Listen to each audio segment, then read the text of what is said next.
everybody. I'm Roger Knutson.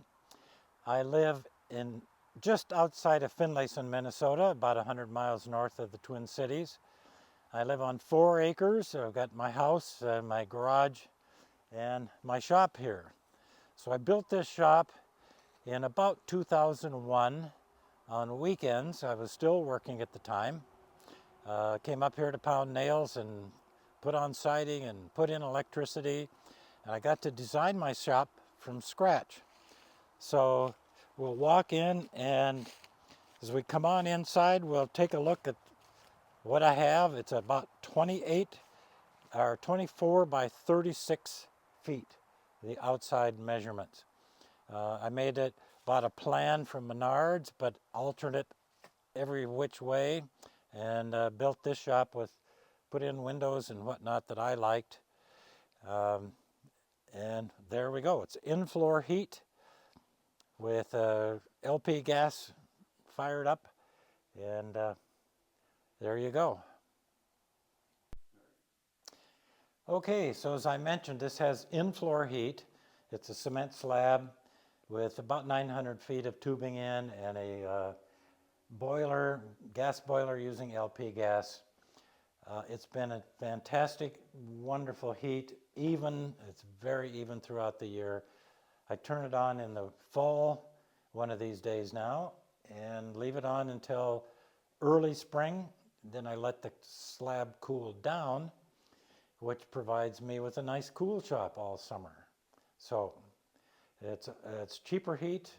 I paid less money than I do for the house, and I love it.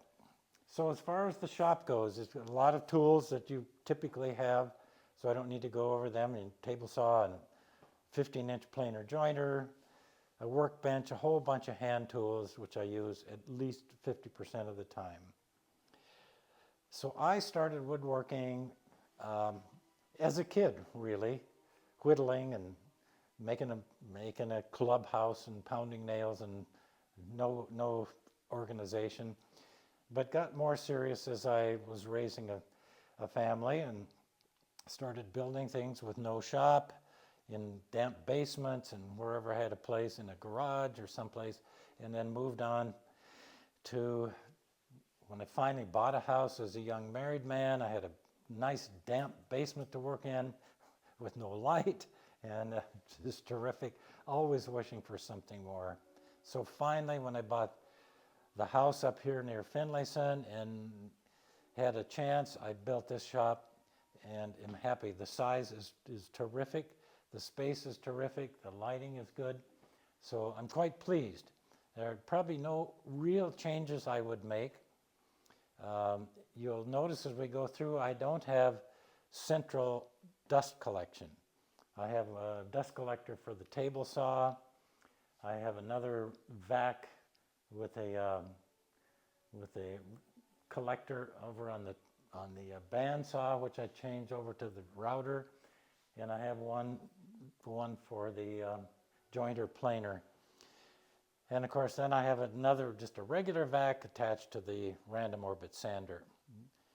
Otherwise, my nose does the rest of the dust collection, which I'm still okay. I can still breathe. I still ride the bike, blow my nose once in a while. So, as far as the work I do, I make furniture and other pieces based on whatever the heck I want to make. Occasionally, I'll have a commission to make something for money. And over the time of the years, I've oftentimes made enough to pay for a trip to Europe. So I think that's pretty good for a guy that was a working man and a real job.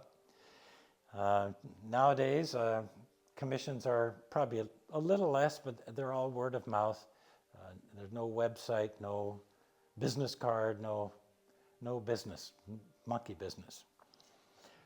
I've started doing, I don't know, you want to look at the shop, don't care about my woodwork so much, but I use motors for woodworking whenever I need to take off a lot of material quick. I'm not a purist about hand tools, but I use hand tools probably a lot of times when most people would use a motor for something. Maybe that's because I don't know how to use them or what to do with them, but yeah, anyway, I have a good collection of hand tools in a bench, and I have a good collection of power tools all over the shop. I think you could see some of them: drill press, band saws, mortising machine, a chop saw, of course the saw stop, and I can tell you I still can count to 10 because I have all of my fingers. Well, in the old days, you guys know what this is, I used to belt sand all of my projects into submission. There's nothing I couldn't overcome to belt sand the crap out of it. I have improved. I have improved, honest. So he's showing you some of the tools over in this corner. Mortising machine, I like mortising tenon joints, and it's really handy. Is the floor model any better than a table model? Not necessarily. A little bit better, some handier things. Gosh, what else? I've made this, here was a table that was going to be a downdraft sanding table, to which I would have attached a vac to pull through this grid here. Since then, I've never used it as such more than twice, and now it's a place where I store my paints or do painting and spill stuff, or I just keep shoes here just in case. Speaking of this, right here is a project in process, 4.5 foot tall stiletto heel. And the first question people say is, why? Or what are you going to do with it? I have no idea why, because I just want to make it. I have changed from being serious all the time about having to be a very serious furniture maker and trying to get it exact and perfect, to making these ideas that pop into the top of my head, because I thought, I'm going to die pretty soon. I better get these things built before I croak. So there you go. There's the answer. That's why.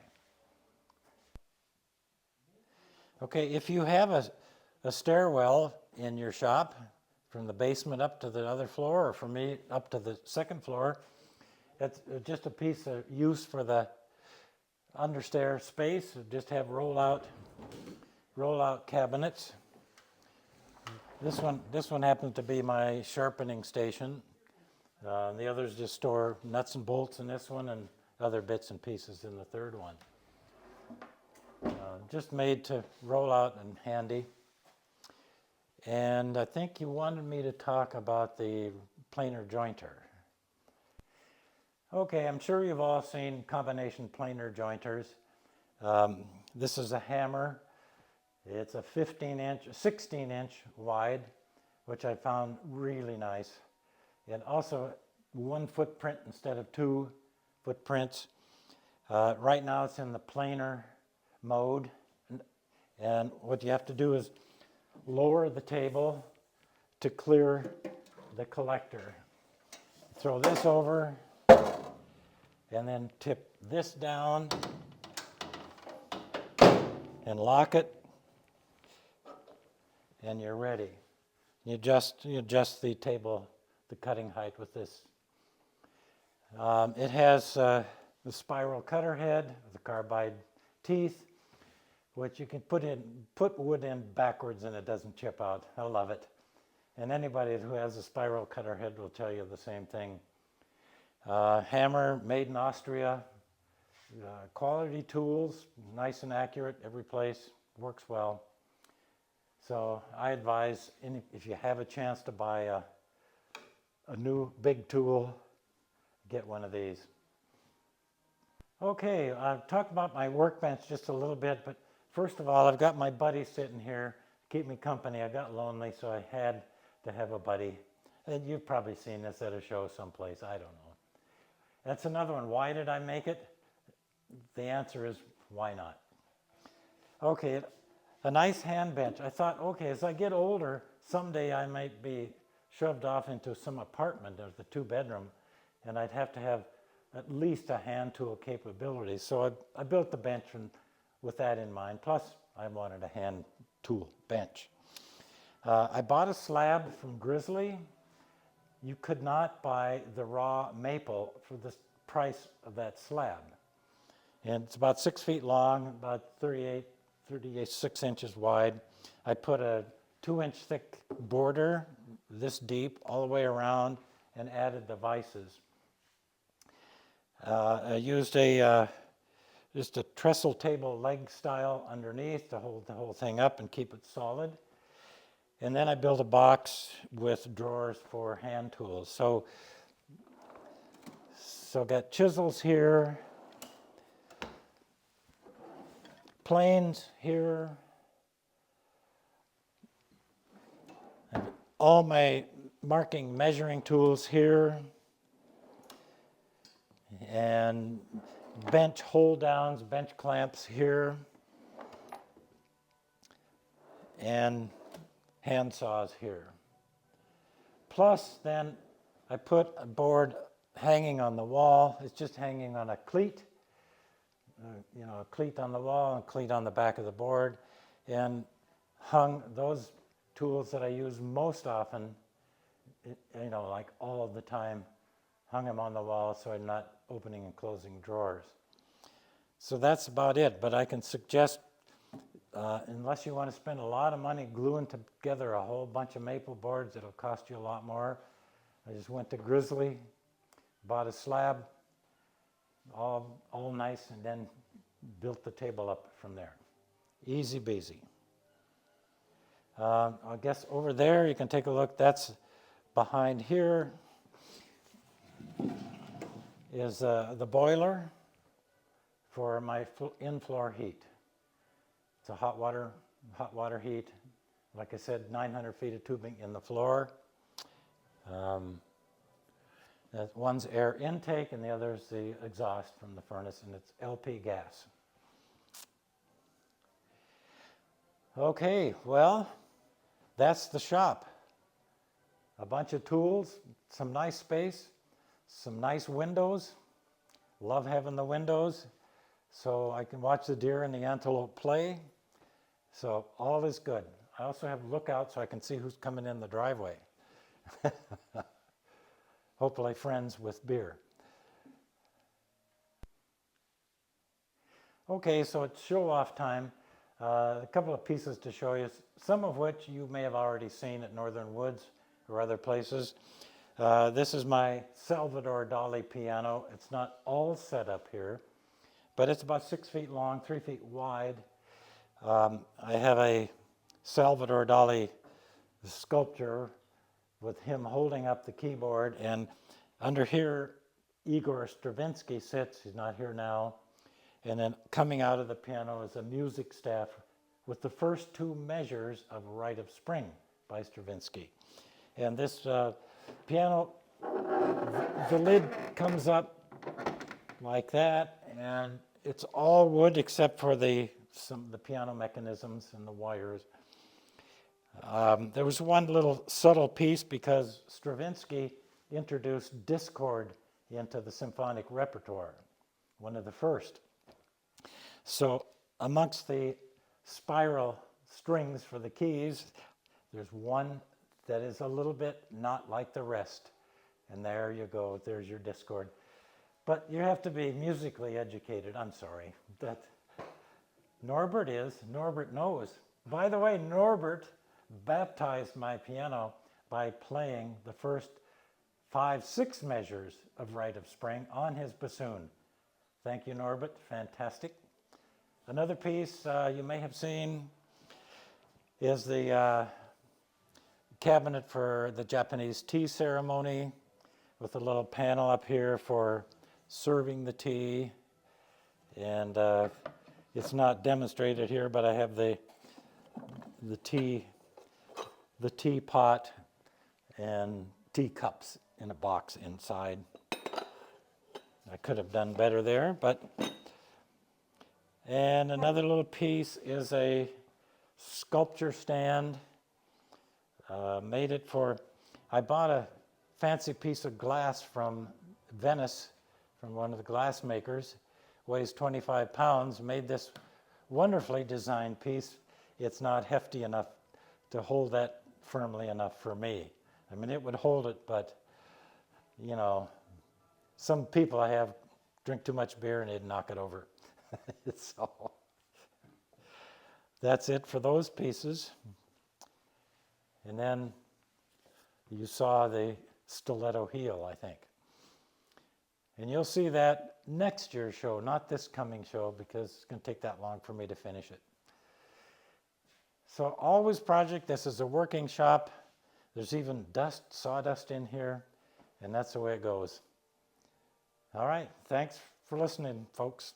Welcome to my home and my sanctuary here on the base of the wild and scenic Rum River.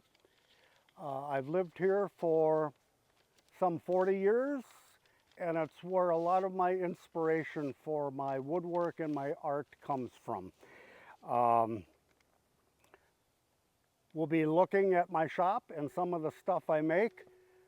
I'm fond of saying that when you fabricate something, you need your hands and your brain. When you design something, you need your brain and your heart. And so my heart is in these woods. It's where my imagination comes from, my inspiration, and it's just as important to me. My environment is just as important as any tool that I happen to buy or have in my shop.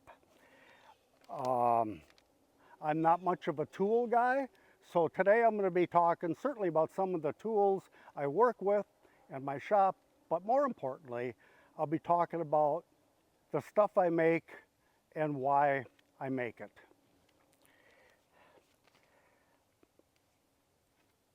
As I said, I've lived out here for 45 years. I'm going to die out here. And with any luck, Roger Knudsen is going to put me in a burning canoe, my body, and light me on fire, and I'll float down the Rum River to the Mississippi, and the Mississippi to every ocean of the world, and at least part of me, theoretically, will be able to visit all the places that I have not been able to in this body and this consciousness. So, let's step inside, and I'll show you one of the pieces I made, then we'll take a quick tour of my shop.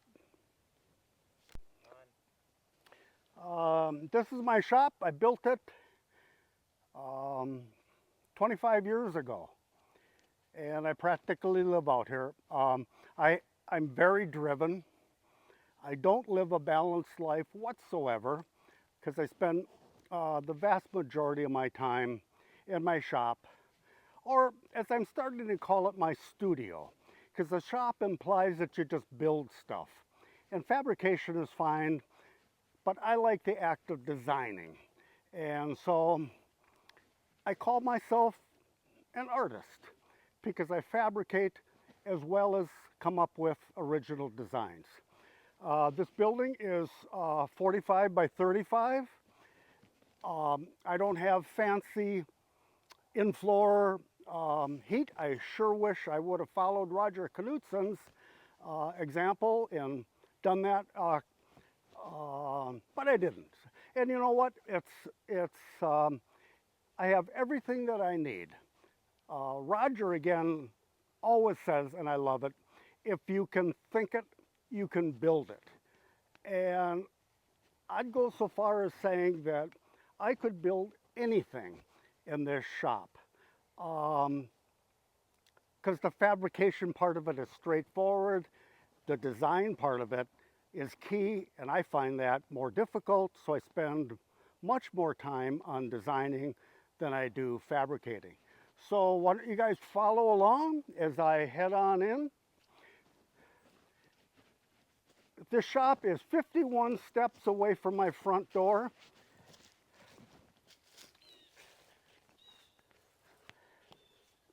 And here we go.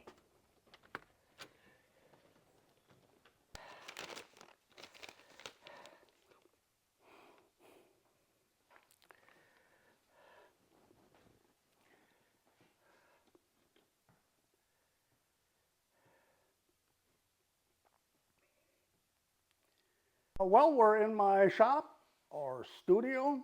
It's my workspace. It's my haven. Um, there's only one rule, actually a couple of rules for anybody visiting my shop. The first and most important rule is that there are no egos allowed. I'm very driven. I think I make nice stuff, but there's no place for egos. And also, if I ever hear anybody that visits me say one disparaging word about Bruce Springsteen, they're asked to leave immediately. And you heard it here first. I've turned into a senior Swiftie and have a great admiration for Taylor Swift. So anybody that says that Taylor Swift doesn't make nice music and isn't a great person, and at 32 years of age has $1.5 billion in assets, they also can leave. So music's a big part of my life. I have it on all the time in here. My space consists of 4 rooms, the one we're in now, and 2 others I'll show you, and an upstairs area. My space in this room is traditionally laid out with a saw stop in the center, big outfeed table, jointer and planer, just like everybody else's shop. Some of my tools are well maintained, but they're old, and they do just fine. I don't really get a lot of enjoyment out of upgrading tools just to upgrade tools. I know some of you do, and that's fine. Some people find great pleasure in getting the latest gadget. What I've found over my 25 years as a professional is good tools do not make you a better woodworker. They might make you safer, they might make you more efficient, but they don't make a better woodworker, despite what all the ads say. So I buy stuff, and if it doesn't work for me, I get rid of it pronto. When I find something that works, I keep it, and it's done pretty well for me. These tools are built stuff that's housed in collections all around the country. I have 2 pieces in a permanent display at Mayo. I've been to the Smithsonian twice. So these tools do just fine by me. It's what I do with those tools that makes the difference. I've done a lot of shows. Thank you to Bob Crabby if you're watching, because he's done every single one of them with me. Couldn't have done them without him. And there's 2 common questions I get at every show. Number 1 is the comment, boy, I wish I could have your brain. Oh, the hell you do. You can edit this out, Matt. But no way, no way. The second thing is, where do you come up with all your ideas? And I tell them that it's all the acid and drugs I took in the 60s are finally kicking in. That may not be too far from the truth, because I do get flashes of inspiration, and I come up with an idea, and the fabrication actually is an afterthought. And I have every tool I need to build everything that I want to build. And at my age in life, I'm 76 now, it's not so much what I build, it's why I'm building it. And so I spend a lot of time thinking through these pieces and what I want them to say or do, or the emotions I want them to evoke, and relatively little time on the fabrication. Dirty little secret of woodworkers is fabrication and building stuff and working wood just isn't that complicated. You can figure it out. The stuff I make has a tendency to be complicated, but I haven't been stumped yet. And in my 25 years as a pro, I've not had a single client ask me about any of the trick joinery that I've used. They take notice of the design. So if there's an overarching theme in my little visit with you guys today, it's to remember that the joinery and the trick stuff you're doing for yourself. You want your piece to speak to other people. You need to pay attention to design and make sure that your design skills are advancing at an equal pace with your fabrication skills. I hauled out an incredible inspiration when I was in the 8th grade. I made this spool holder for my mother. It's really a pile of shit, but I was proud of it. And imagine my shock when my teacher gave me a C- on this project, 60 years ago. And I cleverly crossed out the C- in a cross-hatched grid, and I wrote in B+ on the bottom. My mother fell for it, but my dad looked at it, and he looked at me, and he just shook his head. So I keep it. Let's go into the next room.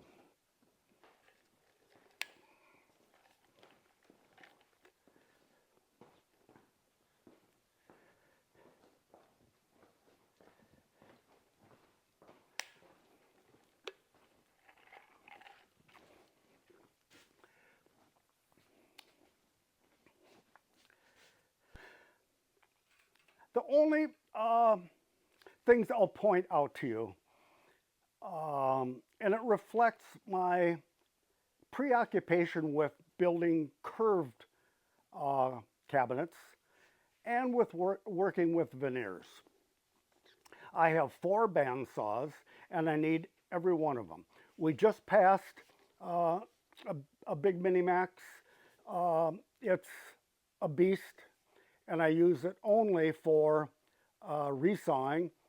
And if we could turn that camera around, using Laguna fence that I just bought.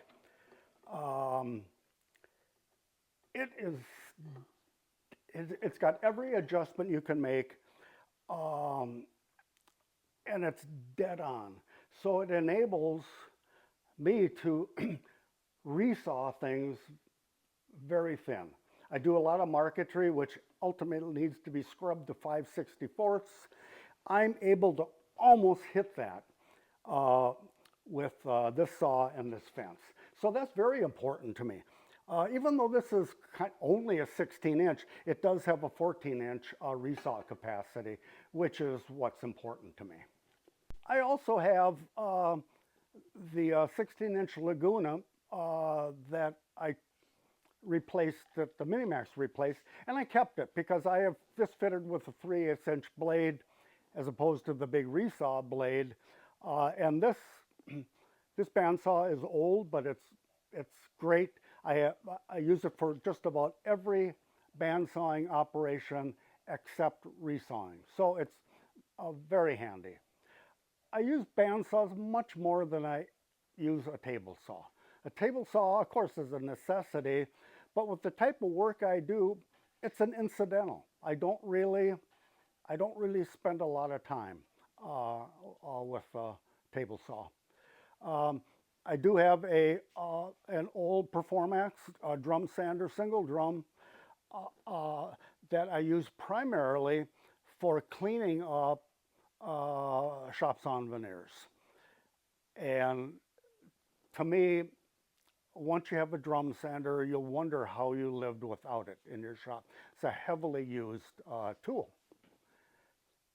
I just got this MFT table, and thanks to Steve McLoone, if you're watching, for kind of turning me on the Festool's version of this. I found the Festool to be a little bit flimsy, so I bought this rock solid armor table. And my European bench, it's an old Mia, it's big, it's a monster, it's great. I've beaten on that thing for 25 years, but it's got square dog holes, which I found are relatively useless with what you can do with auto adjust clamps and round holes. So this has been a simple but great addition. This is a piece that I'm working on. I won't spend much time talking about it, but it's a cabinet that's encased in glass. This is a metaphor for some problems I was having with my health over the last couple of years.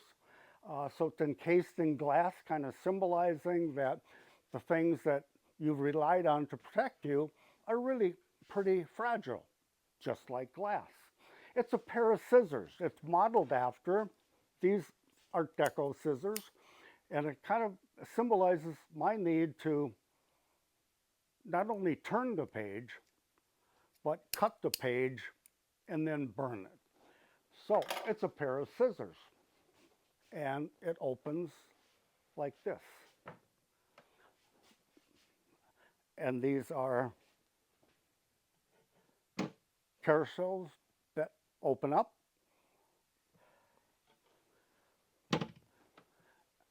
And on the scissors part of it, there are a number of stacked pivoting drawers with a drawer within a drawer. So this has occupied a lot of my time, and I can tell you the table saw was hardly turned on for any of it.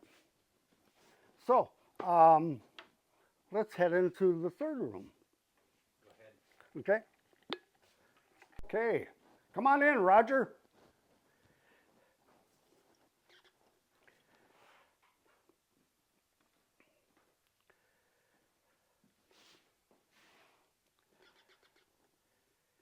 Okay, this third room is actually where I spend the majority of my time. There's two other bandsaws. One seems like a toy, but actually it's amazingly good. This little Proxon that I just have, I keep it outfitted with a metal cutting blade because I do a lot of work with patinated copper. So I love that little tool. It's very nichey, but it does its job quite well. I also have this little 10-inch Rikon that Roger Knutson turned me on to. And it's a handy bandsaw. I do so much with curves, big ones and little ones, that I rely on bandsaws to give me a hand. By far and away, the most important thing in my shop is my vacuum bag. And they're getting pretty popular now. I would imagine just about everyone might have one. If you don't have one, but you don't work with curves, it's a luxury. If you work with curves and you're bending veneers over a form, the days of calls are over. A vacuum bag does an amazing job. I won't spend that much time on it, but I didn't build my own press or my pump. I got it from VacuPress. The guys there are great. I have 3 different size bags and an infinite number of different platens, depending upon the shape that I'm working with. And you might think that one of these bags is a 4x12. You might think that's just too much, but not really. If you're building something over a big bending form, it'll require quite a bit of bag size so that it can reach up and over. So this workstation here is exclusively for prepping veneers and forms to go into the bag. And if you've ever, I work primarily by myself now, if you've ever had a complex glue up with a prized piece of veneer or a piece of veneer that you've done marquetry on, and you're trying to get it all glued up before the veneer starts curling and pushed into the bag with EvacuNet on top, you haven't experienced hell. My blood pressure goes way up. So on those complicated days, I'll usually ask someone to give me a hand. The bench where Roger is standing right next to the camera is small, but it's where I do all of my glass work. I do a fair amount with glass. And that little bench has perfect lighting for small pieces of glass and copper foiling. So nothing more to say about that except the lighting there is really good. One of my best quality of life things I did was I built that little outdoor bench with a pass-through window so that in the summertime I could work outside. Now, why don't we head upstairs? This stairway is a classic example of my inability to do basic carpentry tasks. Al Frank, way back when, and I put this upstairs in my shop, and we measured out the angle of the stair treads and everything, and lo and behold, you hit your head up above. We were so concerned about other things. So, Roger, when you come on up with the camera, make sure you duck. I'm heading up.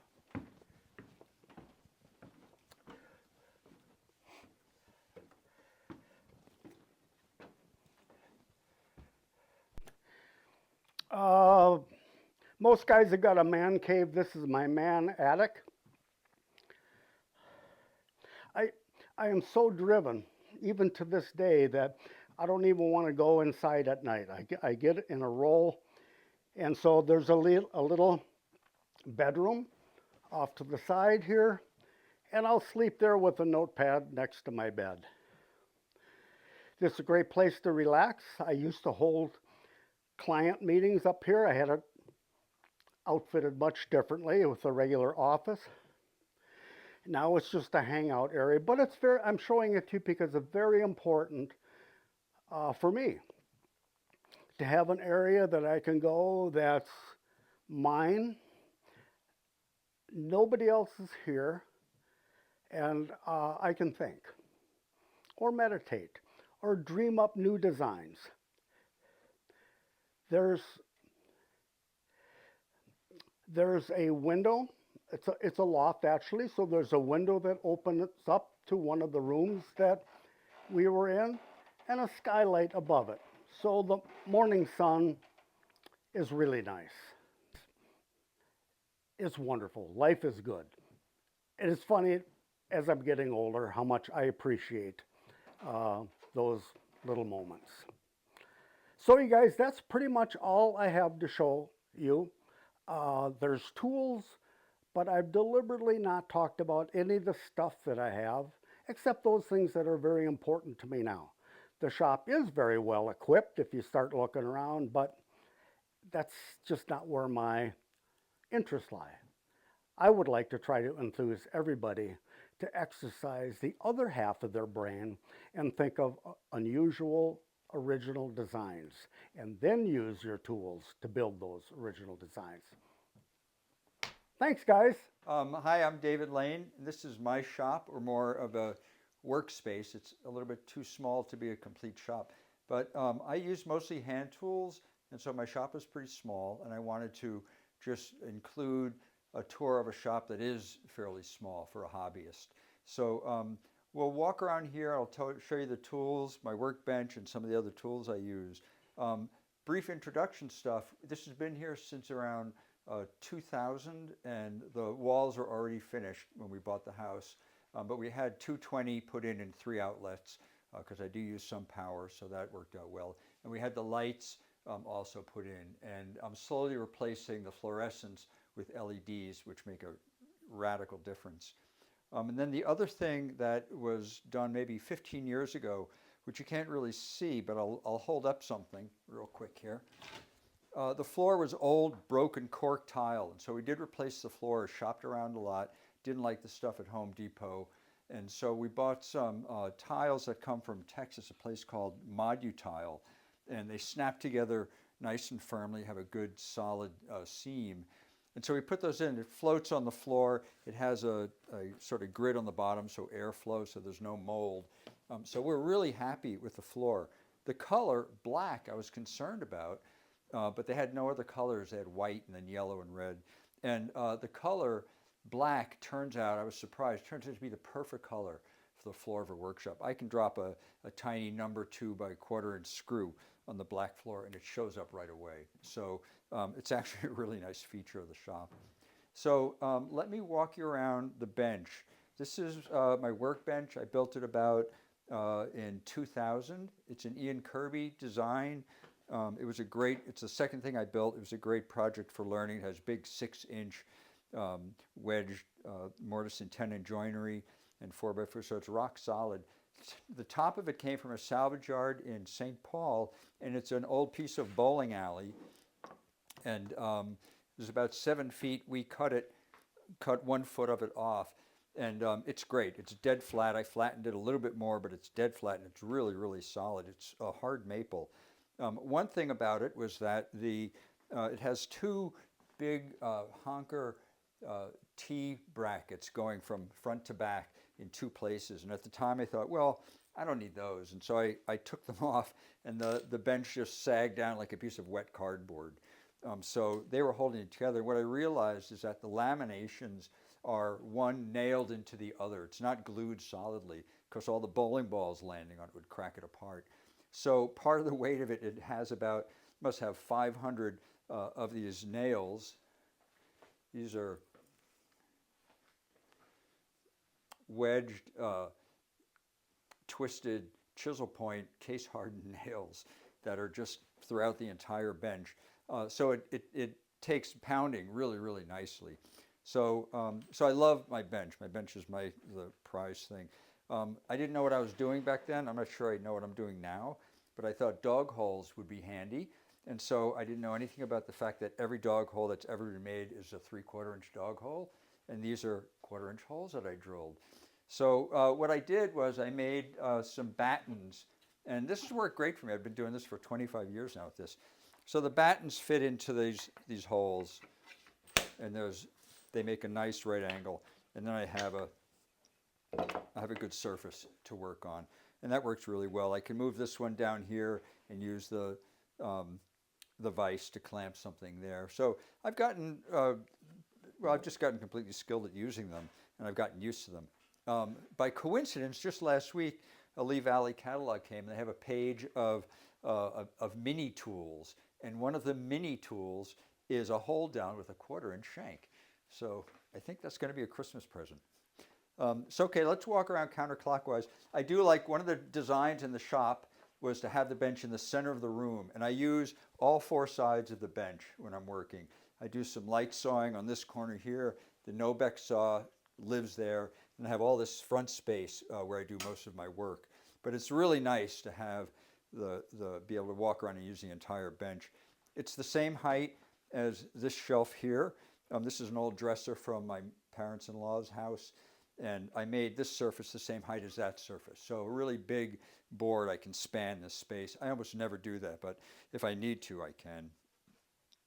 So some of the normal tools that you all would have, my smaller clamps are up here. I love the quick clamps. I use them when I'm dovetailing a lot, because you can release and clamp stuff really quickly on and off. In the drawers, my drill bits and so forth in the top drawer. Some sanding on the second drawer down. My sandpaper I keep in these Expando files, and I've been doing that for ages. I think a lot of this is, in all of our shops, we get accustomed to what we're working with. We become really comfortable with it. So this really fits me like a glove, and I'm happy with it that way. This is a grinder where I do my sharpening. I use ceramic water stones. It took me 20 years to discover these. And I like them a lot. You don't have to soak them. You can just spray them with water, then use this to create a slurry.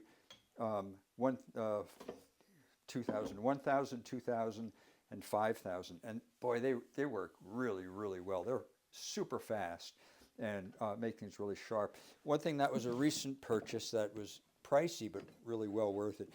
It's a company in Wisconsin. If you put ceramic sharpening stones in Wisconsin, you'll find it. This is the flattening stone for those. And previous to that, there was just a stone like this that was a harder stone that had ridges in it. It took 20 minutes to really flatten these.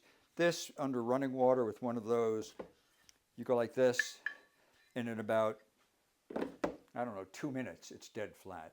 So this was definitely worth the price of admission to use this. So that's where I do my sharpening. I used a grinder. It's a regular speed grinder, not a slow speed grinder, and it was loud on all of this stuff. So I made a cement base for it, put that on a piece of carpet, and it's not silent, but it's not too bad. It doesn't shake the house, so I'm happy about that. And then the other prize, there are a couple of prize tools that I just use all the time. One of them is my fine vacuum that I've had for 25 years and it still runs well. The automatic on-off that turns on when you use a power tool like my belt sander, that chucked out, but there's an aftermarket thing that I was able to get. And so it still works wonderfully. And it's just great. It has a long, long hose and I can reach the entire area of my workshop with this. And I use it to clean up. I use it when I use my router or use the belt sander. You know, they all hook up to this and it turns on when I turn on the tool. So I love my fine vacuum cleaner. The other prize tool is this Nobex saw, and I've had it for a long, long time. And it's pretty dead accurate. It has a pretty good depth, so I can get pretty large pieces in it. The two black parts here did wear out after a while. These where the saw slides through. And amazingly, Lee Valley had the replacement. So I replaced them, and now I'm obsessive about cleaning it after I use it. And I actually vacuum these slots after I've used the saw, and it's been dead accurate for, I don't know, at least 15 years now, or 10, 15 years. But it isn't absolutely dead accurate. So I'm going to move back to the corner of the workbench and show you what I do, because with hand tools, getting something really accurate for making miters is pretty essential. You don't have the machine accuracy just with the Nobex saw. So I do have some shooting boards. This is the Veritas shooting plane, and it's a heavy plane, but you can see it sits here. The blade is vertical. I'll clamp this to the bench and put a piece of wood against the stop and run along there. And it makes after using the Nobex, this makes a perfect 90-degree. And then I have a 45-degree shooting board also that works for that, to make good 45s. And I can get a perfect 45-degree angle using the Nobex and the shooting plane. I did, on a chance, try making a shooting board that would do 45 miters on a piece of wood that's sitting this way. And I didn't expect it to work, but it actually works really nicely. And just the gravity of the board sliding down keeps it up against the blade. So I use all three shooting boards, and I can get pretty much dead accurate miters and 90 degrees off of that. Okay, so this is the other part of the shop. It's where I have the standard tools that all of you use. Here's my sort of daily use chisels. I have a really nice pair of dovetail chisels in here. The saws I use, I have three saws. I have a crosscut saw that's 11 TPI, and then a panel saw that's 7 TPI and one that's 5 TPI. And between these three saws, I can pretty much cut a 4x4 that's a length without too much effort. One of the things I'd really, really advise about, everything seems like it's 10 years ago, I sent these off to Bad Axe in Wisconsin to be sharpened. And I can't believe how long I've been using dull saws. It's just like a plane iron or a chisel. You can't beat sharp. And boy, Bad Axe, they came back and they were really, really sharp. They're due to go back again and get sharpened because it's so much easier to saw with a sharp saw. So that was something that just had never occurred to me. And then I have some more larger clamps on this wall here. And then as far as the hand planes that I like to use, I have these flat files. And this is where I go for my hand planes. And the ones that I use, I don't have a huge collection of them, but this seems to be all I need. I have a 21-inch jointer plane. That's a Lee Nielsen plane. The first plane I ever bought, which is a 14-inch bedrock. And I use these two planes all the time. A scrub plane for flattening, a smoother, and then the shooting plane that we looked at. This one I don't use a lot, but I do when I use it. It's wonderful to use. It's a rabbit plane, and it's an old Stanley, and it's big, and the blade comes right to the edges. So you have really excellent control over the 90 degrees when you're cutting a rabbet with it. So it's a nice, kind of a nice, fun old plane to use, and some palm planes. And then below, just two more that I use regularly. One of them is the router plane. It's like the old Stanley model. This you probably all recognize from Veritas. And it has different blades that are different for different widths, and also there's one that's pointed for making nice cuts. So I use this when I make grooves or when I'm cleaning out a mortise to do the hinges and the boxes that I make. This comes in really handy. The other plane that I love, because it's so cool to use, is this plow plane from Record. And I don't use it as much as I would like, and you'll find out why in just about a minute and a half. But it's a really, really fun plane to use, and it works beautifully. Has a set of blades of different widths, of course. So that's the Record plane. And then my chisels for doing carving are over here. I have a brace bit and a set of probably, I think, about 15 different bits, going all the way down to an eighth inch bit. It's remarkably accurate. It fits. I find if I keep it on my tummy and walk up against my vise, I can keep it pretty much dead flat, both vertically and horizontally, and you have remarkable control with it. So this is a really nice tool to use. Works really well. Again, it's hand tool, so keep your day job. You're not going to be done making a hole in a minute and a half, but it's fun to do, and it's accurate, and there's no dust. So, but speaking of dust, down here I have my hand router. It's a Bosch router, and there's a company called, the name of which I can never remember, so I wrote it down, called Stewmac, S-T-E-W-M-A-C, and they make this little plunge router base that fits on a Dremel tool, and it works really, really well, and you can do some extremely fine router work using that. So that's the two hand routers. Glues, other stuff you all would be familiar with.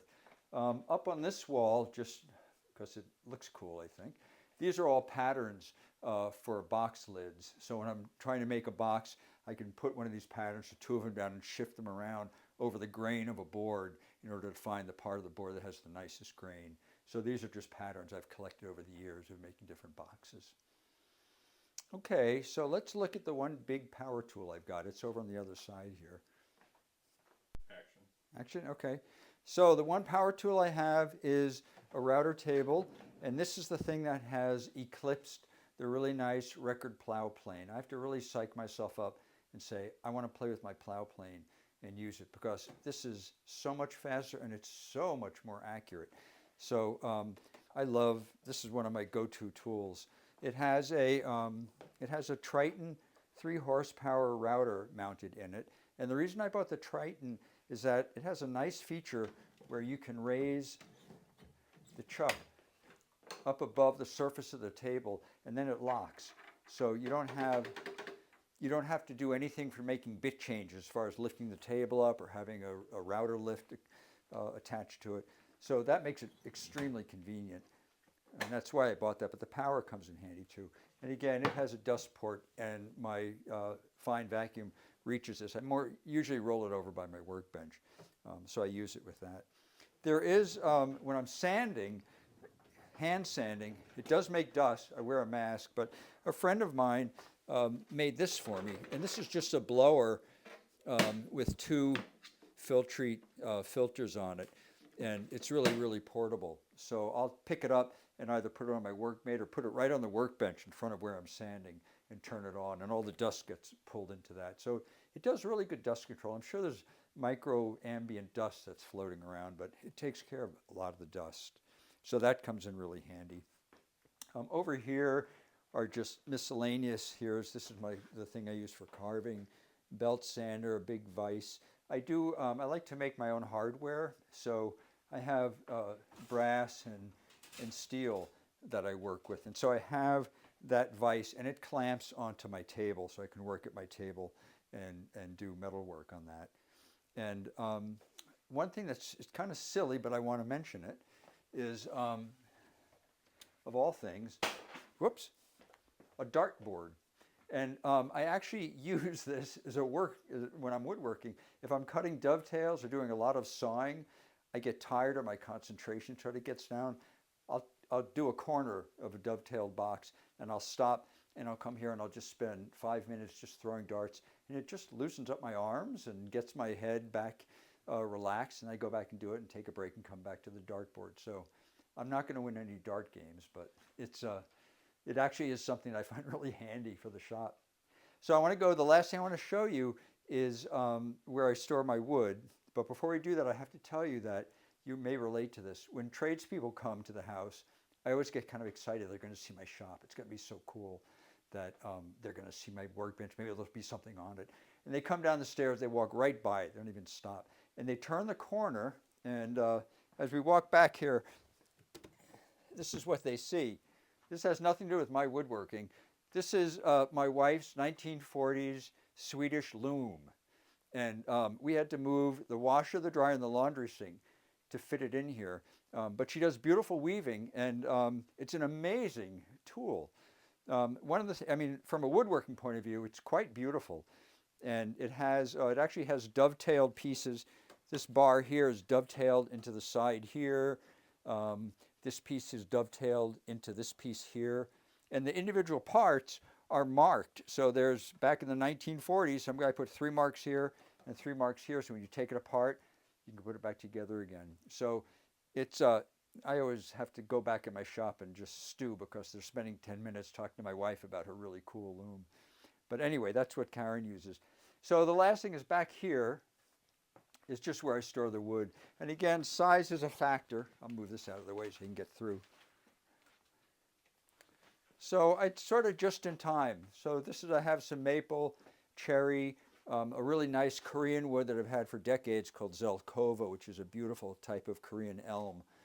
And again, since I don't have a way to dimension the wood by power, I like resawing, so I've resawn boards by hand. But these boards, I bought regular 5/4 pieces of walnut, cherry, and maple, and I use the Twin Cities Makerspace, and they have a dedicated bandsaw for doing resawing. And so I went there and I resawed a bunch of the wood to 1/2-inch pieces, and that's about the size I always work with. So 3/8, between 3/8 and a 1/2 inch, so I can plane them down to the thickness that I want, and that works fine for me. But that's pretty much it as far as wood storage. And otherwise, when I need something, I just go and purchase it for what I need. And I think that's about it. There's one saw that I forgot to show you that I do want to show you, and we'll go back and just take a look at that. But then I think that'll be it. So the last thing I wanted to show you also is these are just some of the saws I use for finer work. And you all probably know about this saw. I was excited to get it, and I actually don't use it very much. It was eclipsed by this saw.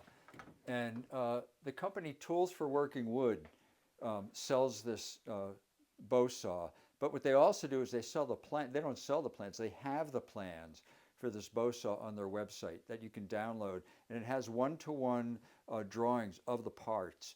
And so that's what I downloaded. And I made the saw from those plans. And it is a wonderful, wonderful saw.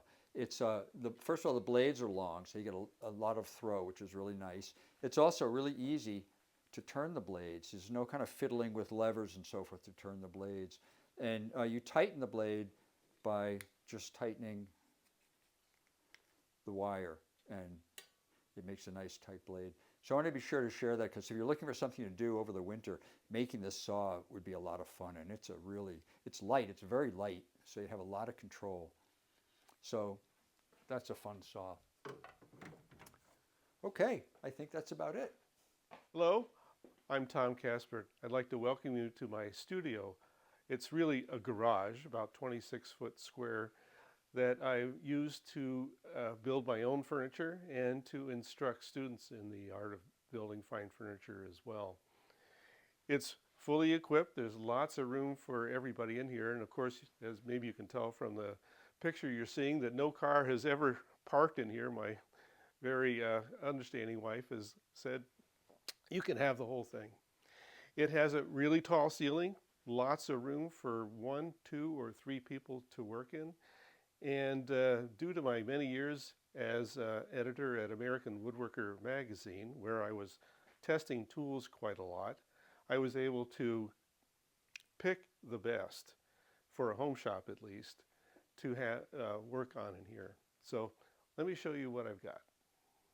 So a well-equipped shop, I think, should have 7 basic pieces of equipment. So let me just point out to you the ones that I've got, starting with a table saw right here, drill press. Over here we have a jointer, planer, and miter saw, which I only use really for cutting off rough lumber into lengths. And then in the back of the shop, which we'll go to in a moment, there's the other machines that we use all the time. As I said, I was really fortunate in being able to pick really nice machinery to have here. I've been in woodworking since I was in my late 20s. Back in the late 70s, I was fortunate enough to apprentice in a place called Erickson Interiors here in Minneapolis. It was the last old-time wood shop left in the Twin Cities. And it was a kind of a rough experience, but I really learned a lot about basic machinery, because that's all we had there, and hand tools of all things. So they still did a lot of work with hand tools, and I do as well. As you'll see in the background, as we walk around my shop, you'll see lots of chisels and planes, and every drawer is full of just about every hand tool you can imagine. So let's pause for a minute, and then we'll go to the rear of the shop and see what I got back there. Back in this corner of the shop, we have a 14-inch bandsaw, and behind it, I know it's a little hard to see, is a 16-inch bandsaw. It's the only really big machine that I've got 2 of. The big machine I use, the big bandsaw, is for ripping rough lumber, safest way to do it, and of course for resawing. I also have a small drum sander, small by industrial standards at least, and a nice electronically controlled lathe, grinder next to it over here, and a whole bunch of sharpening equipment, more clamps than you can shake a stick at. And up here are all my students' projects, like 15 of them I think I've got going on right now. So every day that a student comes in, I got to remember where the heck are on this thing and keep going from there. But anyway, that's a great way to store lumber on racks like that. And as you can see, a lot of pieces are stickered so that they are equally exposed to the air. So now let me show you more about my workbenches and other hand tools, okay? Well, welcome to the hand tools part of my workshop. This is a workbench I designed back in my magazine days to be something that one could build on a budget and also have all the features that a full-size master cabinet maker's bench would have. It's an MDF top, which I found to be perfectly adequate for hand tool woodworking. Advantage of MDF is that it's flat, stays flat, never needs to be reflattened. The base of it is a big torsion box with storage drawers built into the middle of it like a donut hole. But the whole thing is extremely rigid. It's just made with 1/4-inch plywood, 2x4s essentially, which are yellow poplar in this case, and MDF. So material cost, not high. Skill level to build it, not particularly high either. So very approachable bench.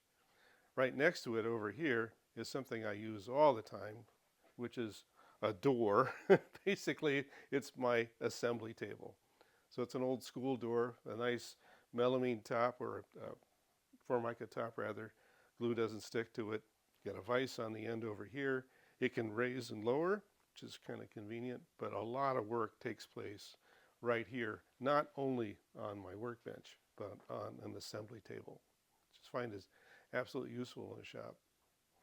Back around here, a small collection of hand planes. I've got a lot more of them, but at least those are the ones that are out that I'm using right now.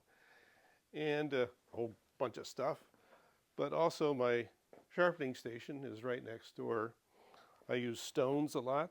They're all kept in here, Shapton stones, nice boning guides, a grinder, and a very rare beast. This is a sharpening machine, the first electric one that the Lee Valley company came out with. They only made it for 1 year until they found out it was too expensive to build, lopped it in half. It's still being produced.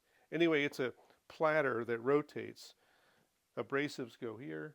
It's an extremely efficient way to both sharpen and grind. I use it only really for grinding plane irons and chisels because it results in a perfectly straight edge, and do the rest of the honing with the stones. Well, let's walk around the shop a little bit more. In front of me is one of those 7 essential tools, I think, the last one to join the family, and that's a router table. This is an odd one made by Lee Valley. It's got a steel top, a homemade base underneath it, but you know, router tables are router tables. This one is a really sweet one, though, I think. And behind me is my large bandsaw, which is equipped with only a 3/4 inch blade, a thin curved blade, made by Highland Woodworking, but called their wood slicer. An extremely efficient way to cut wood up, though. It's got this was designed with a very large motor down here, a 5 horse, so I can cut through just about anything on this. I do all the work with rough lumber, either on the miter saw or on the big bandsaw. The table saw only cuts stuff that has been planed and jointed. That's it. Also, right here you can see is a very extensive dust collection system. So all the major tools are hooked up to that with gates, of course, and there's a fob hanging around here somewhere for turning the dust collector on, which is way back in the corner under my stairway. It's a very large Oneida machine. I still have to empty about once a week, though, because this shop is used 6 days out of 7 by students and myself. So an awful lot of woodworking takes place here. And that means that I've had to think long and hard about how all these tools are arranged for the most efficient way to make things. I don't have anything really on wheels. It stays put, which is a real convenience. I know for those of you in garage shops, that's just a pain in the neck to move everything around. It's a luxury to have things placed in just one way. But I've put enough space between things so that I can mill pieces of wood that are at least 8 feet long without having to move anything else. That was my standard. The distance between the machines was determined by this cart over here. So I move things around a lot in here, even though it's a small space. And this cart will fit, you know, in all the quarters around the shop. I've got 2 of these, one over here and one over by the jointer and bandsaw. When you have a whole pile of parts or you have things to work on the table saw, there's nothing more convenient than to be able to wheel this thing around and place it right next to where you're working. Up here at the front of my shop is a real relic, an old workbench built around 1900. This was the same workbench, almost identical to the one that I apprenticed in back in the 1970s. Only this one's in a little bit better shape.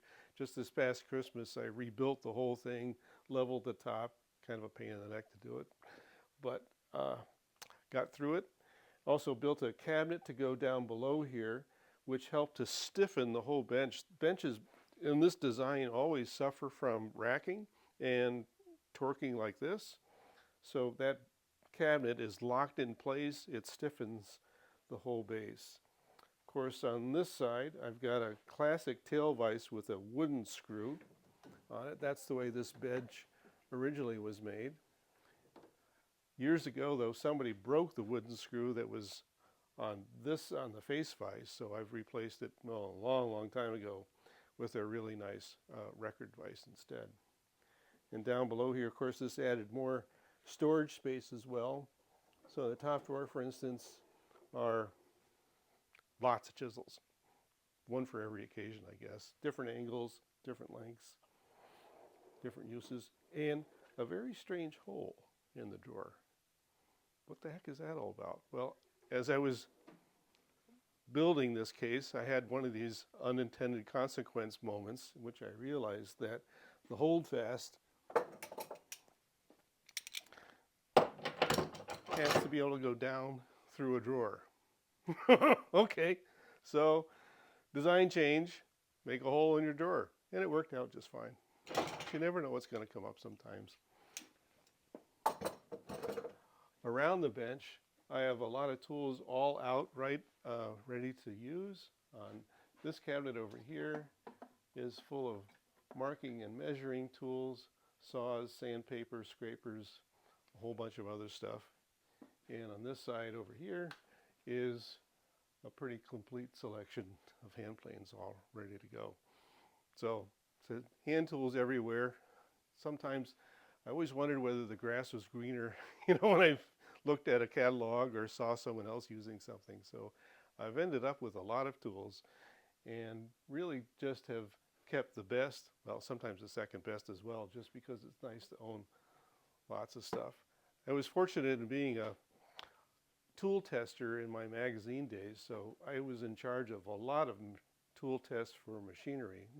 For instance, when I tested bandsaws, we had 14 of them in the shop, and I was able to compare each bandsaw side by side, kick its tires, try it out. And when we were done, I set the one I really liked aside, and now those are the machines that I've kept for this shop, ones that I compared to other ones by actually using them and seeing which ones I like best. We'll start here. This is kind of the bit of disarray, but this is my shop. Okay, and I would say probably the coolest part of this shop is the view.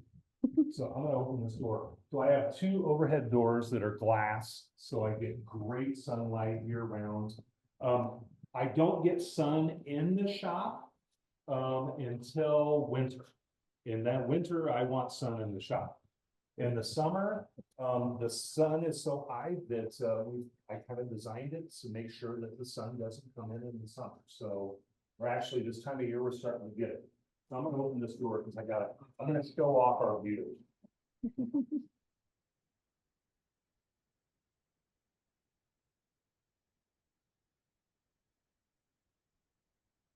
So we're on 42 acres, and this is the view that we have here.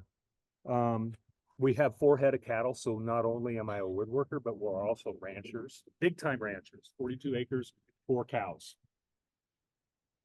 And Having trouble Yeah. with the light, but yeah, oh yeah. okay. Okay. While we're out here, I've got 2 shipping containers. One of them has all of my jigs and stuff from all the different furniture pieces, and some upholstery foam, other stuff, packing blankets. And then the left-hand one is full of wood. And I also have, on the property next door, there's a big, building, and I have a ton of white oak in there.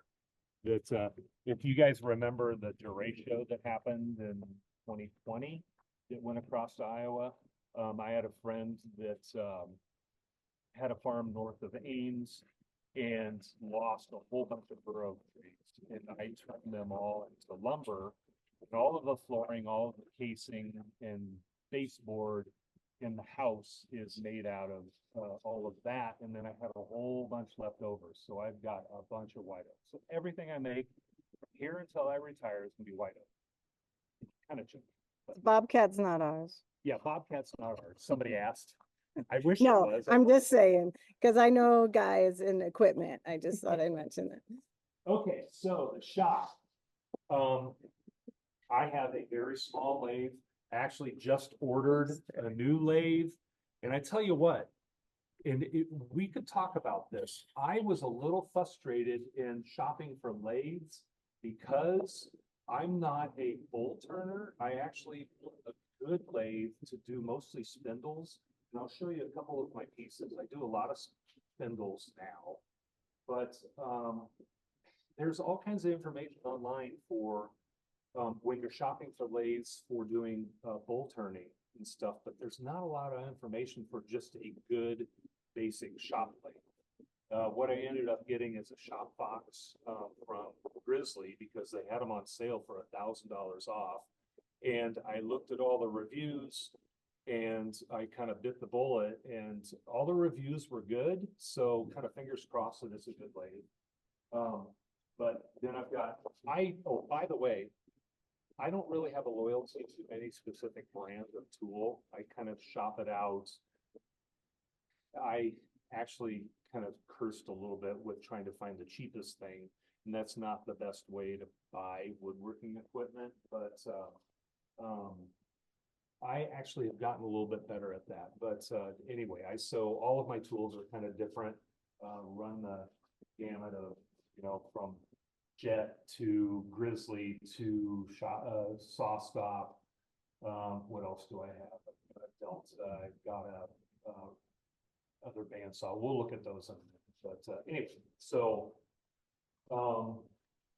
yeah, basic drill press. And then, oh, the other thing, I don't know if you guys noticed, but this space is not carpeted. This is my kind of make a mess area, but I have carpeted my shop. And there's a Habitat Restore in Des Moines that had all these 2 foot by 2 foot squares, and I think I paid $2 a piece for them. And I covered all the floor with this. And I decided that I am getting too old to stand on concrete for the rest of my life. So did that. So I have a saw stop, table saw. Let's see. Behind that wall is a Quincy 60-gallon compressor. And then I run lines, and I have lines, I have a line right here, a hose right here, and I have a line that runs next to my bench, which we'll see in a minute. And then I have a line that runs into my metal shop. Dust collection, I did Clearview, and the dust collector runs all around the shop. That was kind of a pain in the butt, to be quite honest, but I'm happy with it now. It's working great. So I have some bits and pieces that I need to readjust, and it's on my list over there to do. I just got done doing a show in Jackson Hole, which was an utter flop. I made 20 pieces in 2.5 months and thought I would sell every single one, and I didn't sell a single thing. And it was very frustrating. Somebody commented that my stuff is contemporary, and it's a little too contemporary for that market. That market's a little more traditional, and they're looking for antlers, they're looking for slab tables, that kind of stuff. So, which, by the way, since we're standing here, here's a few pieces of my work. Go to them and show us. What's that? Yeah, show us one. Yeah, that's what. This is a table. It's a hall table. Okay. And my mother-in-law commented that it looks like a really nice ironing board, which I thought, okay, I'll accept that. But yeah, so hall table. This is a music stand, kind of interesting story. I got a commission to do this music stand, probably 12 years ago. And it was a couple of kids that actually were going. I was thinking the mom just was getting her doctorate in music from University of Iowa. And they wanted to give her a neat present for that. So they commissioned me to do the music stand for her. And, I think I'm kind of proud of is the cool thing is the hardware and stuff, which is, if you guys don't know about McMaster car,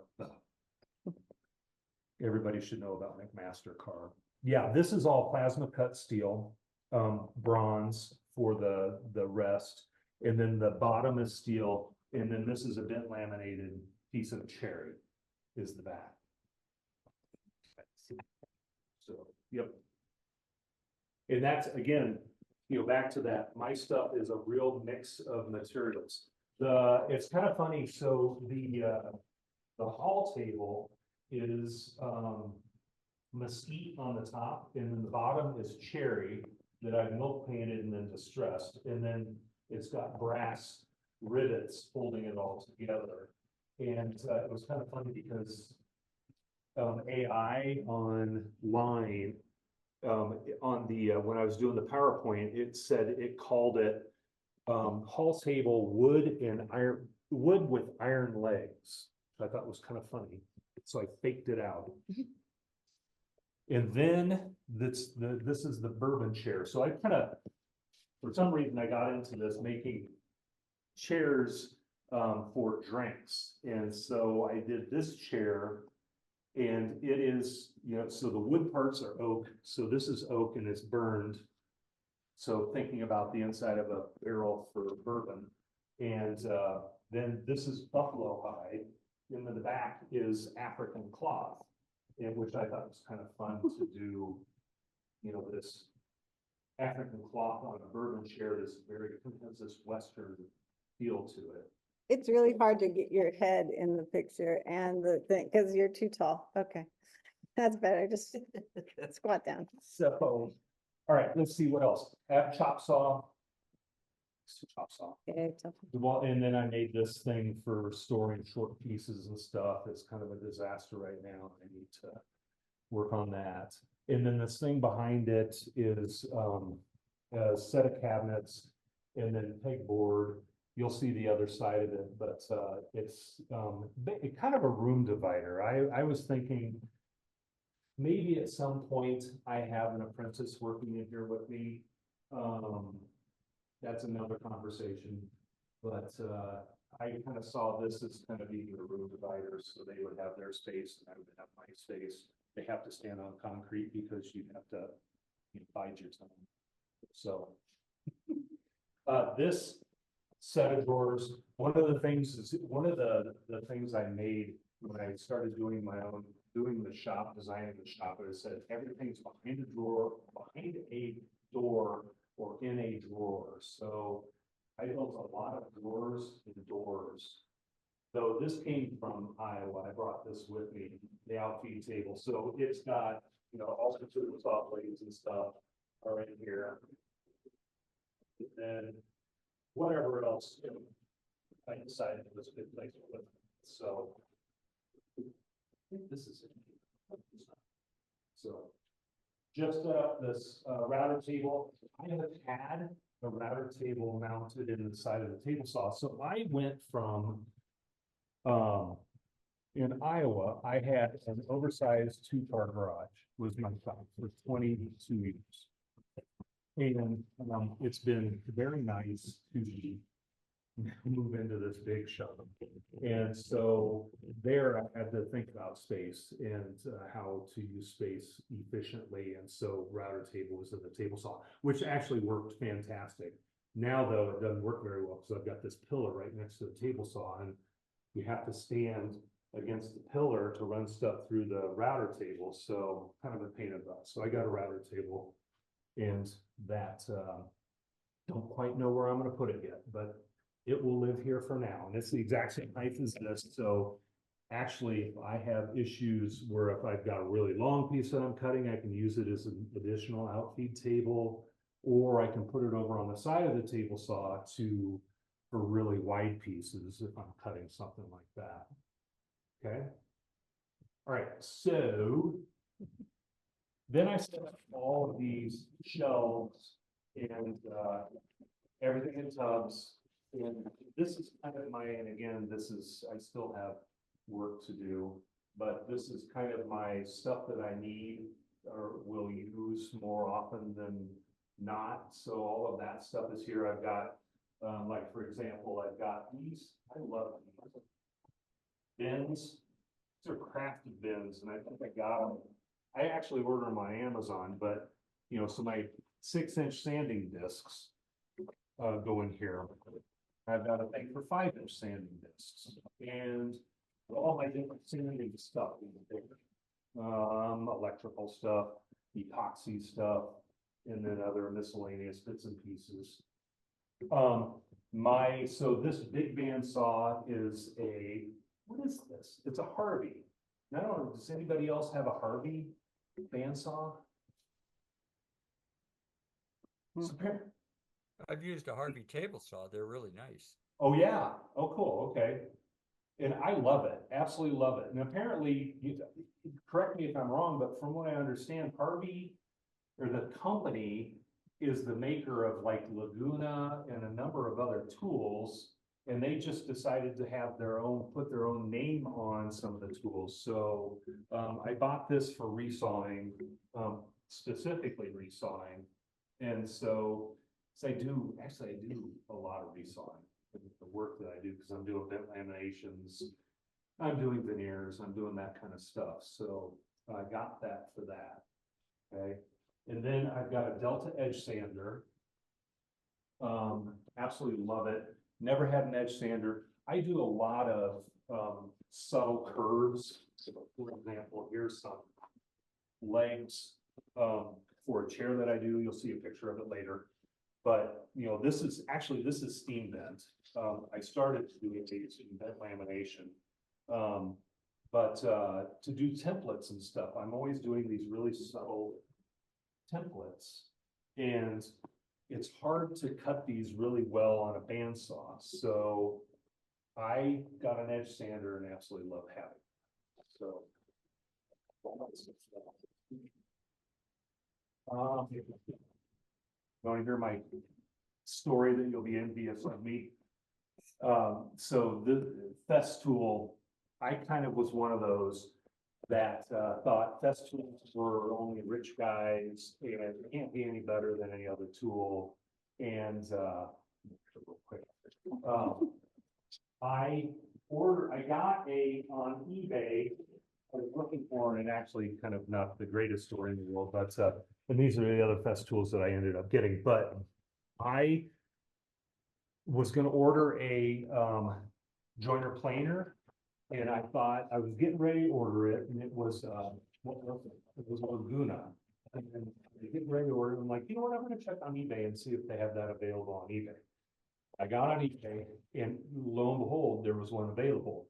And so I ordered it, and I ended up talking to the guy, because we had to talk about shipping and stuff. And he said, oh, by the way, I went to Festools, and he didn't even tell me what they were, but he said, there's 5 or 6 of them, and give me $250 and I'll send those with the joiner planer, I'm like, oh, okay. So I did that, and I ended up with a shop vac, domino, a bunch of dominoes, a drill, a jigsaw, and 2 sanders. And I mean, it was absolutely amazing.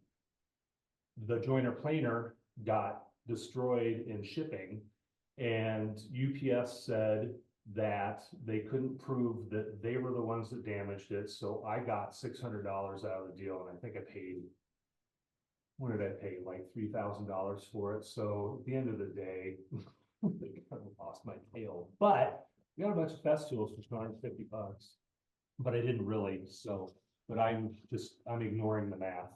So anyway, since we're here, this is kind of my main work area. I actually have my workbench is, since you guys, Tammy commented on, I'm 6'6", so I have a hard time with standard height workbenches. So I got this bench, and it's actually a scissor lift workbench, or a scissor lift table. And I can do this because a lot of stuff I do, I will need to work on top of it so I can drop the table down, and then I need to work on the lower part of it so I can bring the table up. So it is absolutely fantastic. The one thing that I will say I don't like about it, and I'm gonna build, at some point I'm gonna build a traditional joinery bench, but when you're doing joinery and stuff, it moves a lot. So it's a good assembly table, and it's good for standard work, but if I have to do shaping or something that's going to require, you know, a lot of stress on the table, this table rocks a lot. So that kind of bugs me. But Question, Chris? yeah. I noticed you don't have a lot of dog holes and so forth, and I was followed, I think it's Ian Kirby, who also didn't use those. Do you prefer not to have a lot of like holding devices and so forth on your bench? I do, and actually that's funny that you say that, because today I meant to drill my dog holes here, but I didn't have time to do it. You know, and the other thing, like I was just saying earlier, I think I was going to set this up to do that kind of stuff, but if I'm using a hand plane on here, it wobbles so much that it's not going to be that accurate. So I think what I will do is hold off I will do, dog holes there, but I'm gonna hold off and do all that stuff on a, more traditional, joinery bench. Does that answer your question? Yeah, so, which by the way, I got these, this is a little kind of jumping down a rabbit hole, but, Abernathy, vise on eBay, and I ordered another one, and I absolutely love these things. They're 1930s, 1940s, and this came, it was all rusty and everything, but I got it sandblasted and then repainted it. I love the black, bright blue, but and that's not, I don't think that's their traditional color. I think it was kind of more of a light green, so I'm not being accurate, but I really like that vise a lot, so I'm gonna replace that vise over there with that too. Okay, so this is my main toolbox, and it's got all my measuring tools, and then go through it, pencils and stuff. All the way through, my drill bits and stuff are in there, and then I've got chisels in here. I have 3 sets of chisels. I have a set of chisels to beat on. I have a set of chisels for paring. And I've got some dovetail chisels too. This still needs some work. Haven't got that quite figured out. And, you know, going through just a bunch of different stuff, sharpening parts, all my upholstery stuff. And then my planes are in here. So I am not necessarily a traditionalist when it comes to a full-on traditionalist, but you know, I've got a decent set of planes that get me by. I need to get a smoothing plane. But other than that, I'm pretty good with this. A really dear friend of mine made this for me when I got back from India, I think. He did this for me. So I was doing some coopering. So he made a Cooper plane for me. He went to college in the Redwoods for 9 months. So he's got the traditional built into him. So yeah. And then love these things. So I've got all, you know, my screws and stuff are in these bins. And I have a whole bank of bins over there with all this different hardware, and I have a bank of bins over here. And then over here, again, more drawers. This is more of the bigger tools. All my router bits up here, routers here. What's in here? So just miscellaneous stuff, including a Dremel and a drill bit sharpener, which I need to use desperately. And then my other power tools. So you know, I'm sure some of the others have gotten into that too, but you know, I have all Makita now because you buy a Makita cordless tool and then you have to stick with Makita because that's the batteries that work for you. So, you know, if you went with DeWalt, then you have all DeWalt. So, but this thing, I don't, you know, these, I always thought these saws, my mind just went completely blank. The saws that go on the track saw, I thought they were kind of silly, and I didn't understand why anybody would need one. But I did our whole kitchen upstairs, and I did an island that had a waterfall edge on it, and I needed a saw that would cut the miter for the waterfall edge. So I got this and a couple of tracks for it, and it is absolutely amazing. I don't know how I lived without a track saw. So I hate to admit that, but anyway, so that already did that. More tools, and then all my cordless drills. I did get some Milwaukees. I love these little Milwaukees. They're great for little things.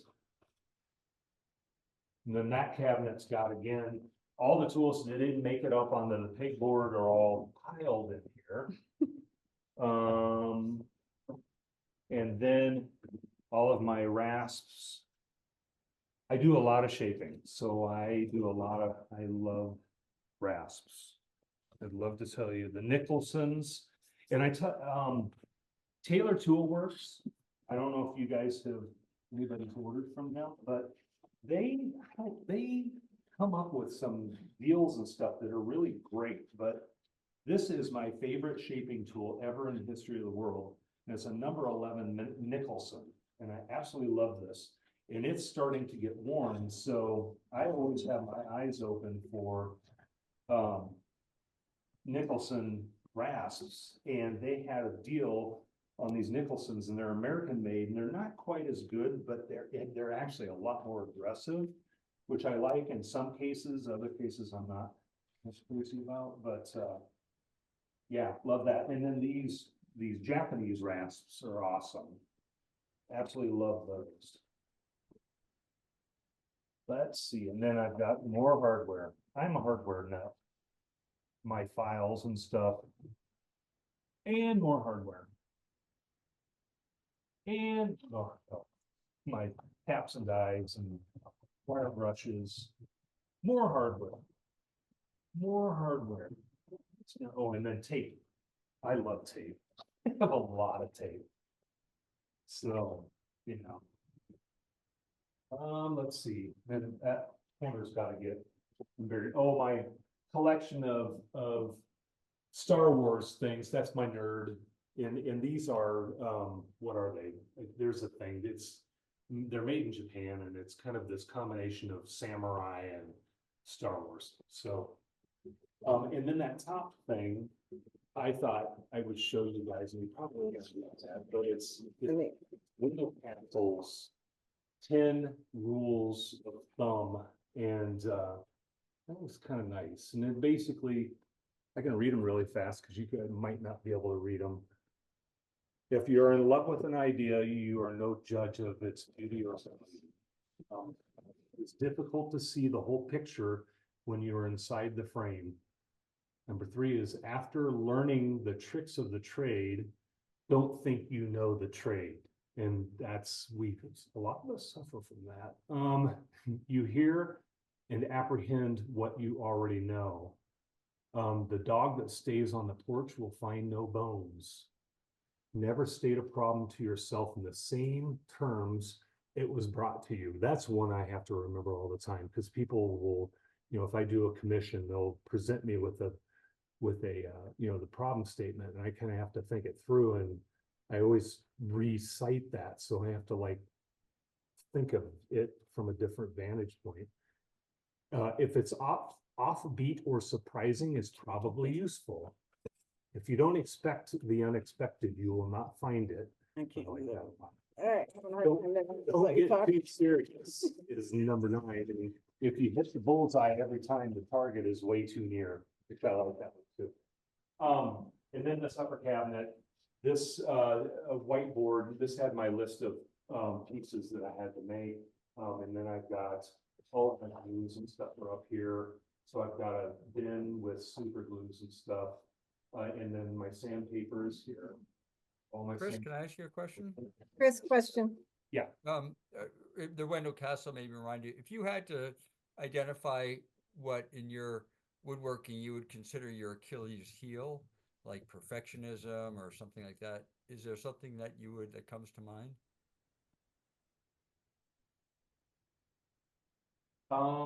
That's a good question. Can I answer it a little later? Let me think about that. Okay. And I'll answer it. I promise I'll answer that. Okay. What's my Achilles heel? Good question. Let's finish the workshop and then. So kind of going back into this corner, I've got a Grizzly 8-inch joiner. Oh, and we didn't talk about, I've got a Grizzly 12-inch disc and 6-inch belt sander. And then I've got a Rikon bandsaw. This Rikon, I'm not gonna swear by, it's okay. That was one where I was saving good money, and I thought this was gonna be the greatest thing since sliced bread, and it's okay. So, but it works for me.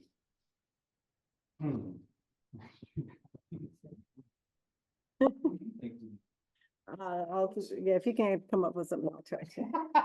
She has a lot of my Achilles heels.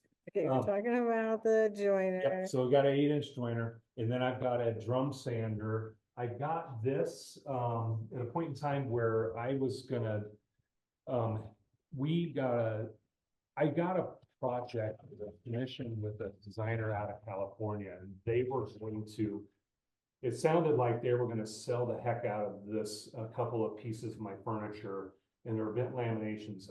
And so I got this because I knew I was gonna have to do a lot of sanding pieces to do vent laminations. And that project ended up flopping, but I got that instead, and I'm actually really happy with it.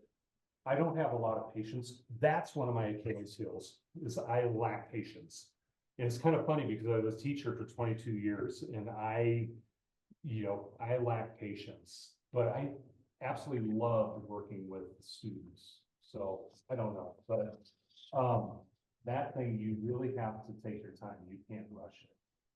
So then I've got, this is lumber that I will probably use in the near future. So I've got a lumber rack for that. And it's kind of in a little bit disarray right now.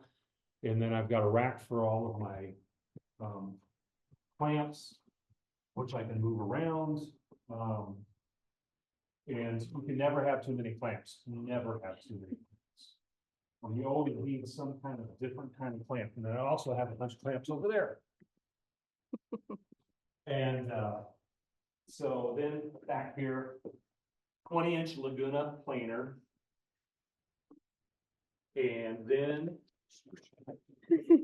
Behind me, but I have a Raycon spindle sander, which I have yet to make a stand for. I have never used it, but I need to make a stand for it so I can use it. And then all my plywood rack, and then all of my stacks of junk. I'm going to use this rack for shorter pieces of wood, and then some upholstery fabric, upholstery foam and stuff. I kind of need to, I really, yeah. And what's his name? The guy that was on Mythbusters, and now he's on YouTube. And somebody watch him. I can't think of his name. Adam Savage. Adam Savage. I absolutely love, I'm horrible at names. I love him, and I like, he is so articulate, it's unbelievable. And I like that one of the times he said, he's, a lot of his videos recently have been about arranging a shop. And if you want to see a shop that's full of stuff, holy cow. But he said, organizing your shop is a forever project. You will always be, organize it one way, and then if you change your way of working, you're going to organize it another way. And if you get a project that makes you need a specific tool or specific materials, you're going to adjust your shop for that also. So, but that idea that the shop is forever morphing into something else, something different, is very much the case, which it's kind of funny because I love, and you'll see in my presentation, I like taking chances. I like this stuff, but at the same time, I need to have a base, and I need to have something that is consistent. So that's kind of, it's interesting with me. Anyway, I think that's about it. The mess back here, and I actually grabbed a couple things. While we're, what's that? 6:43. Okay. Okay. You wanna go? Oh, metal You shop. got a whole shop, yeah. So this is the metal shop. And it's kind of in disarray and needs to be swept. I did a lot of the work that I did for that show was metal.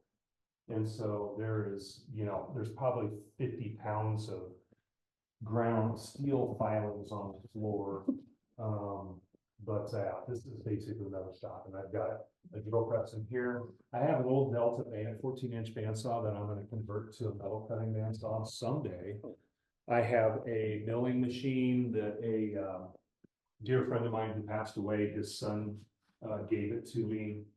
And then I've got a MIG welder, and I have a plasma cutter / TIG welder. Never used the TIG welder before, but I've used the plasma cutter. This is an old, dust collector. So my dust collector died in Iowa and I was not gonna get a new dust collector for Iowa, knowing that I was moving out here. So I got this cheap one and it's a Ween. I tell you what, I absolutely loved it. It worked fan-freaking-tastic for me. It was kind of shocking that, because it was cheap and I think I got it off of Amazon. No, I got it off Amazon. But that's in here because I'm gonna convert that to a, fume extractor, which is basically, it's a dust collector, except you've got this filters and it sucks the fumes through those filters and filters that fume out and then blows the air back into the room. So these rooms, this room will get a vent fan in the wall. That is something that will happen hopefully in the next couple of weeks. And then I'll have a vent fan in the other room also. One of the things I don't have here is a finished room. I decided, I'm going back to full-time baking. I'm gonna spray everything. And you know what? The planet doesn't need more spray. So I'm going to try to stick with wipe-on finishes, that kind of stuff. If I do need to spray something, it'll be a rattle can. So it'll just be a spray can.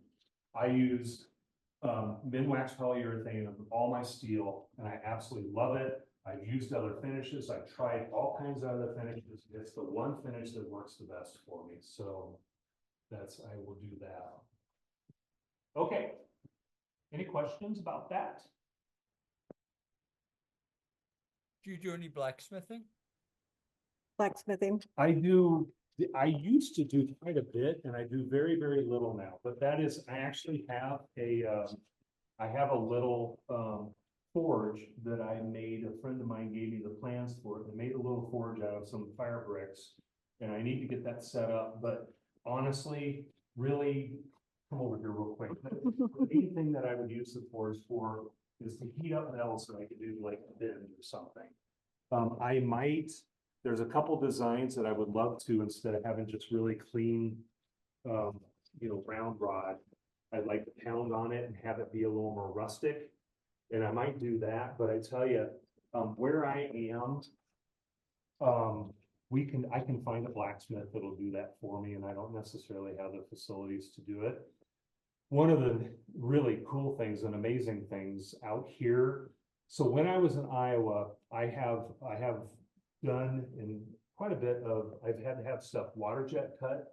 I've had to have stuff CNC laser cut or plasma cut. And I'm talking about steel. And then CNC router stuff for wood. And anyway, all of that stuff. And I would always I was in Ames. Des Moines not that far away, but Des Moines would be the place I'd always have to go. Water jet cutting, I'd have to order it out.